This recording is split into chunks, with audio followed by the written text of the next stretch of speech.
భక్తి అంటే మనందరం ఏమనుకుంటామంటే ఆ స్వామి దగ్గరికి వెళ్ళి శనివారం నాడు స్నానం చేసి, అయ్యో శుక్రవారం అండి వాళ్ళు ముట్టుకోను, గురువారం నాన్ వెజిటేరియన్ తిన్ను.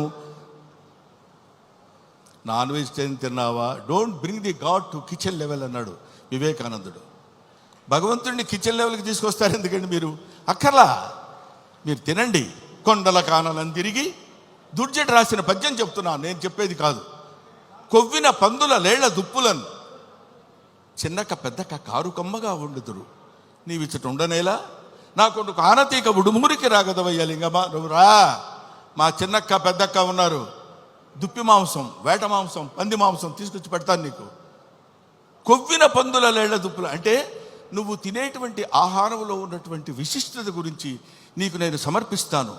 సమర్పణలో ఉన్నటువంటి ఆత్మ సమర్పణలో తనకు కలిగినటువంటి భావాన్ని పాదాల దగ్గర చేసి ఆత్మ నివేదన చేసుకున్నప్పుడు శివుడు అనుగ్రహిస్తాడు. బావా దేవుడే లేడు, లేడంచు దూషించు దుష్టాత్మడని అన్నాడు కన్నప్ప.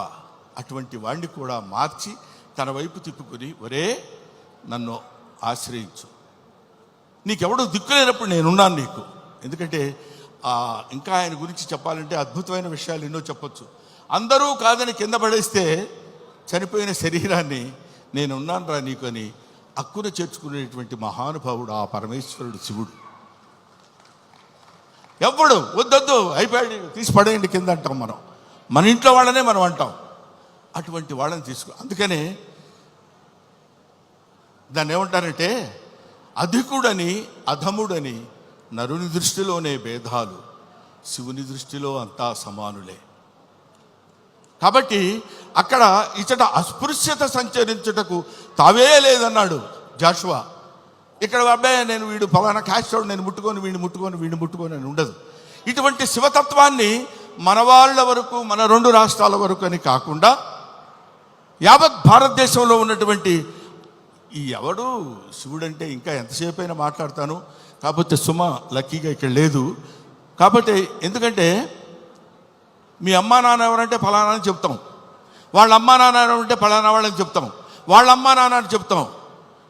అలా వెళితే అసలు మీ అమ్మా నాన్నలు ఎవరంటే వాగర్ధావివ సంపృక్తవు వాగర్ధ ప్రతిపత్తయే జగతః పితరౌ వందే పార్వతీ పరమేశ్వరవు.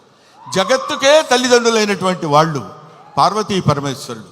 ఆ పార్వతీ పరమేశ్వరుల యొక్క అంశ చేత నానా ఇది క్రిమి సాలెపురుగు, దీనికి మోక్షాన్ని ఇచ్చాడు. అది కీటకం పాము, దానికి మోక్షాన్ని ఇచ్చాడు. అది జంతువు ఏనుగు, దానికి మోక్షాన్ని ఇచ్చాడు. నాగరికత లేనటువంటి మనిషి, అడవి మనిషి, వాడికి మోక్షాన్ని ఇచ్చిందే కాకుండా శ్రీశైల మహాక్షేత్రంలో తన శిరస్సు మీద పెట్టుకున్నాడు. అదిగో కన్నప్ప గుడి అని మనం చూస్తాం.